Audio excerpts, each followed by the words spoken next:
পারবে না। অরিজিনাল আরবি বুখারী খুলে দিলে তুমি পড়তেই পারবে না, এক পৃষ্ঠা না, এক লাইন পড়তে পারবে না। মিয়া সাহেব, এক লাইন পড়তে পারবে না। মিয়া সাহেব, সাবধান। আমরা মাযহাব মানি, আমরা হানাফি মাযহাব। কোন মাযহাবের? চারটা মাযহাবের হক বলেন। চার মাযহাবই কি?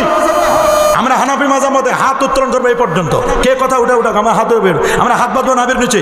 ইমাম সাহেব যখন কেরাত পড়বে, কেরাতুল ইমাম কেরাতুল মুক্তাদি, ইমামের কেরাতটাই হচ্ছে মুক্তাদির কেরাত। ঠিক কিনা বলেন?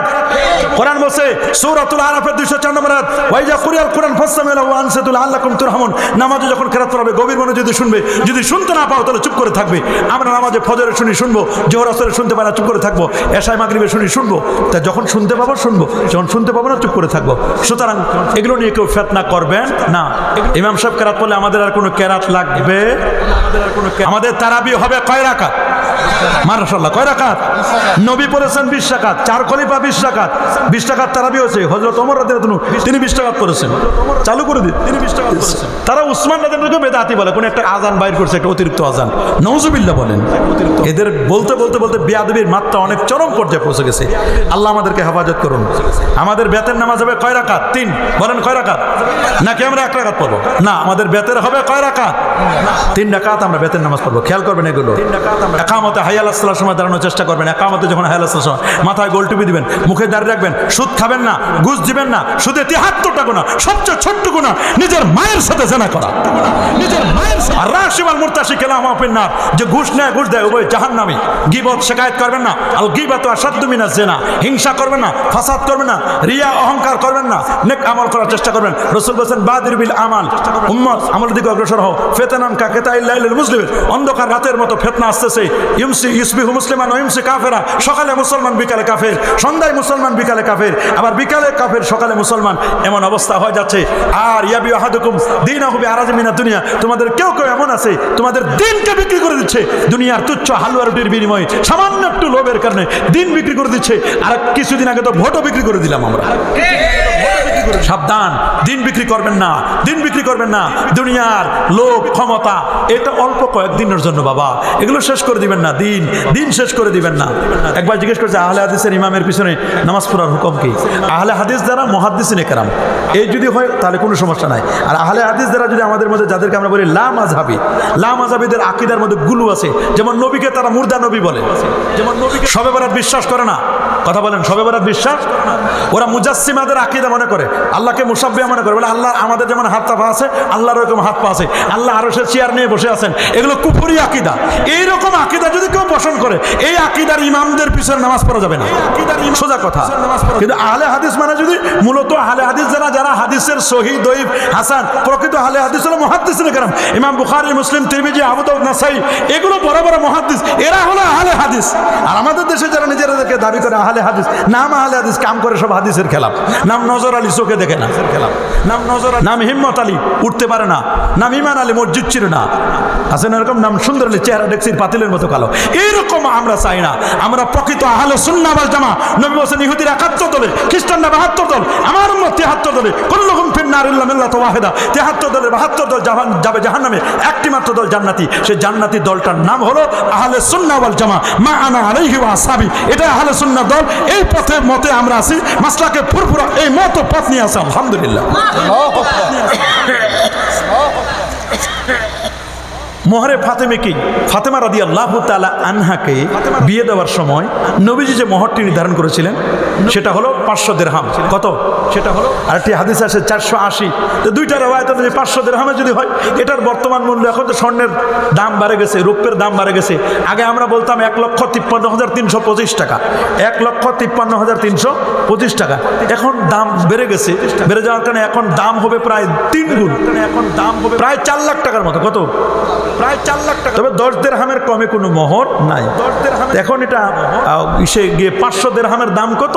এটা আপনি প্রায় 4 লাখ টাকার মতো। কত? প্রায় 4 লাখ টাকার মতো। এটার নাম হচ্ছে মোহরে ফাতেমী, এটা সুন্নাহ। এটার নাম হচ্ছে মোহরে ফাতেমী, এটা সুন্নাহ।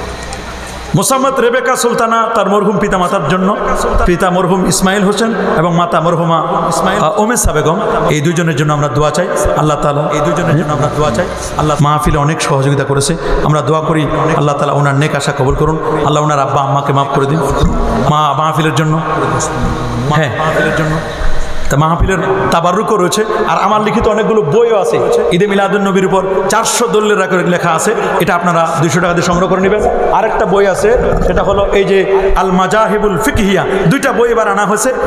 অনেকগুলো মাসলা মাসাইল যেগুলো বললাম আমি, নামাজ সংক্রান্ত মাসলা মাসাইল, জানাজার নামাজ কয় তাকবীরে হবে, জানাজার পিছনে সূরা ফাতিহা পড়া লাগবে কি লাগবে না, গায়েবানা জানাজা পড়া যাবে কিনা, বাচ্চাদের জানাজা কেমনে পড়বেন, এই সংক্রান্ত একই দিনে সারা বিশ্বে ঈদ পালন করা যাবে কিনা, এই সংক্রান্ত প্রায় 200-300 মাসলা এখানে আলোচনা হচ্ছে। মাযহাব মানা যাবে কিনা, এই 2টো বই সংগ্রহ করার চেষ্টা করবেন। আরেকটা বিষয় আমি না বললে নয়, সেটা হলো অনেক সমাজের মধ্যে আমাদের কতগুলো বিষয় রয়েছে, যে বিষয়গুলো আমরা সমাজের মধ্যে ফিতনায় পড়ে যাই। ফিতনা করবেন না, আল্লাহর রাস্তায় বলছি, ফিতনা আমরা করব কি বলেন? আমরা ফিতনা করব নাকি? ফিতনা আমরা করব না। জামাতের সাথে নামাজ পড়ার চেষ্টা করবেন। বলেন কিসের সাথে? জামাতের সাথে। ফজরের জামাত অনেক সময় অনেক মুসল্লি পাওয়া যায় না। রাসূলুল্লাহ বলেন, মান সাল্লাল ইশা ফি জামাতিন, যে ইশার নামাজটা জামাতের সাথে আদায় করলো, ফাকান্নামা, মনে রাখবেন, কামা নিসফাল লাইল, সে যেন অর্ধেক রাত ইবাদতে কাটাই দিল। সুবহানাল্লাহ বলেন। ওমান সাল্লা সুবহা, যে ব্যক্তি ফজরের নামাজ জামাতের সাথে আদায় করলো, ফি জামাতিন ফাকান্নামা সাল্লাল লাইলা কুল্লা, সে যেন সারাটা রাত সে যেন ইবাদতে কাটাই দিল। মনে রাখবেন, মুসল্লি চিনা যায় ফজরে। বলেন, মুসল্লি চিনা যায় ফজরে, বন্ধু চিনা যায় বিপদে, বিপদের বন্ধু আসল বন্ধু। ফজরের মুসল্লি তিনি রিয়েল মুসল্লি, ফজরের নামাজ পড়বেন।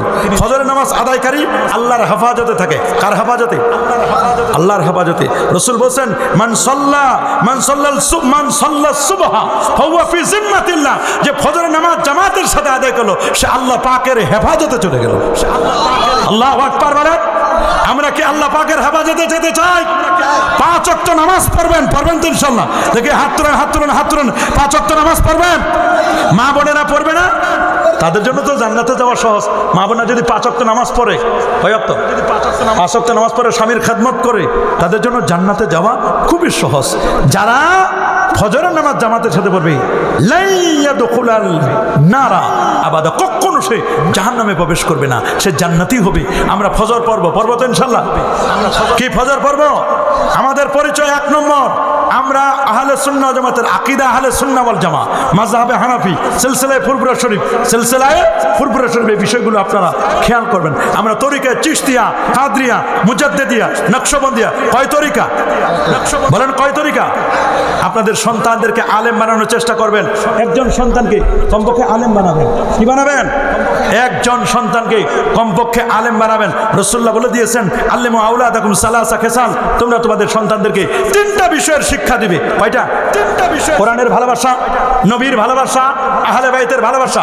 আমরা আমাদের সন্তানদেরকে কোরআন পড়াতে চাই না, আমরা পড়াই আগডুম বাগডুম, ঘোড়ার ডিম সাজে, ডাক ডোল সারাদিন বাজে, হাট্টিমা টিম, তাদের খাড়া দুটো সিং, তারা মাঠে পারে ডিম। মিথ্যা কথা, এগুলো আমরা শিখাবো না। আমরা আমাদের সন্তানদেরকে শিখাবো আলিফ লাম মিম, পর্বনামা স্কুলেতে হাট্টিমা টিম, পর্বমাগো মাদ্রাসাতে আলিফ লাম মাদ্রাসাতে, এটা আপনারা শিখাবেন। একটা সন্তানকে আলেম বানানোর চেষ্টা করবেন তো ইনশাআল্লাহ। মা বোনদেরকে পর্দায় রাখবেন। পর্দা করবেন। পর্দা করা ফরজ। বলেন পর্দা করা কি? বলেন না, পর্দা করা কি? পর্দা করা ফরজ। এই বিষয়গুলো খেয়াল করবেন। আর নবীর তরিকাগুলো, নবীর সুন্নাহগুলো মানার চেষ্টা করবেন। জোহরের আগের পরের সুন্নত করবেন, অন্যান্য আমাদের আগের পরের সুন্নতগুলো পড়বেন। এই সুন্নতের মাধ্যমে আপনার জীবনকে আপনি সুন্দর করবেন। আল্লাহ আমাদের কবুল করুন, আল্লাহ আমাদের মঞ্জুর করুন। এক ভাই বলছেন, হুজুর বিদায়ের সময় মুসাফা করা যাবে কি? দয়া করে জানাবেন। মুসাফা করা যাবে কি? করতে পারবেন আপনি, যার সাথে দেখা হয় নাই। মনে করেন আপনাদের সবার সাথে কি আমার দেখা হয়েছে? দেখা হয়নি, আপনাদের দেখা হচ্ছে। এটা দেখা হলে আমার বিদায়, কিন্তু আপনাদের সাথে তো নতুন দেখা, ঠিক কিনা বলেন? হাদিসের মধ্যে আসে, মা মিন মুসলিমাইনি ইয়াতাসাফাহান গুফিরা লাহুমা তাকাদ্দামা মিন যাবে। এক মুসলমান আর এক মুসলমানের সাথে যখন মুসাফা করবে, তখন আল্লাহ তাআলা ওই হাত দুটা সরা নেওয়ার আগে তাদের জীবনের গুনাহ আল্লাহ মাফ করে দিবেন। তা আমরা কি চাই না আমাদের জীবনের গুনাহ মাফ হোক? রাসূলুল্লাহ বলেন, তামামু তাহিয়াতুকুম বিল মুসাফা, তোমাদের তাহিয়া অভিবাদন সালামটা পূর্ণ হবে মুসাফার মাধ্যমে। কিসের মাধ্যমে? মুসাফা। সালামটা পূর্ণ হয় মুসাফার মাধ্যমে। এইজন্য মুসাফা করবেন। মুসাফার দরকার আছে না নাই? আছে না? কখনো কখনো মুআনাকা করবেন। পীর ওলি আউলিয়া তাদের পা ছুঁয়ে সালাম করে যাবে। সুনানে আবি দাউদের 708 পৃষ্ঠার মধ্যে লেখা আছে, বাবু কুবলাতি রিজল ওয়ালিয়াত, হাত এবং পা চুমো দেওয়া, এটাও সুন্নাত। এটার নাম কদম বুচি বলে। এটার নাম কি? কদম বুচি। কদম মানে পা, বুচি মানে চুমু দেওয়া। কদম বুচি করতে পারবেন, কোনো আপত্তি নাই। তবে এটা যেন একেবারে সেজদার মতো না হয়, এই বিষয়টাও আমাদের কি করতে হবে? খেয়াল করতে হবে। আল্লাহ তাআলা আমাদের সবাইকে কবুল করুন। এই সুন্দর যারা আয়োজন করেছেন, আমি আয়োজক কমিটিকে ধন্যবাদ জানাই। এতগুলো মানুষের তাবারুকের আয়োজন করছেন, টাকা দিয়ে, পয়সা দিয়ে, বুদ্ধি দিয়ে, পরামর্শ দিয়ে, যে যেভাবে খেদমত করছেন, আল্লাহ সবার খেদমতকে আল্লাহ কবুল করুন। এই মাহফিলটা যেন প্রতি বছর যেন হয়, এই ব্যবস্থা আপনারা করবেন। এই ব্যবস্থা ইনশাআল্লাহ আপনারা যারা কষ্ট করে আসছেন, আপনাদেরকেও ধন্যবাদ জানাই। আল্লাহ সবাইকে কবুল করুন। এই মুহূর্তে আজকের মাহফিলের শ্রদ্ধাভাজন সভাপতি আলহাজ মাওলানা মোহাম্মদ আব্দুস সুবহান সরকার সাহেব, উনি একটু নসিহত করে তারপর ইনশাআল্লাহ আমরা দোয়া করবো। আপনাদের জন্য তাবারুক আছে, লাইন দিয়ে বসবেন নাকি? জি জি জি, আপনারা একটু কাতার দিয়ে বসেন, একটু কাতার দেন। সবাই একটু মেহরবানি করে কাতার দিয়ে বসেন, সবাই একটু মেহরবানি করে কাতার দিয়ে বসেন। আপনারা একটু কাতার দেন, দরকার হলে নামাজের যেমন কাতার দেন, দাঁড়ান, দাঁড়ায় দেন, দাঁড়ায় নামাজের কাতার করেন। খাবার যেরকম ভাবে দিতে হয় ওরকম ভাবে কাতার হন। দাঁড়ায় যান, একটু দাঁড়ায় যান। সময়ের মধ্যে তাবারক দিয়ে দেওয়া হয়। আলহামদুলিল্লাহ।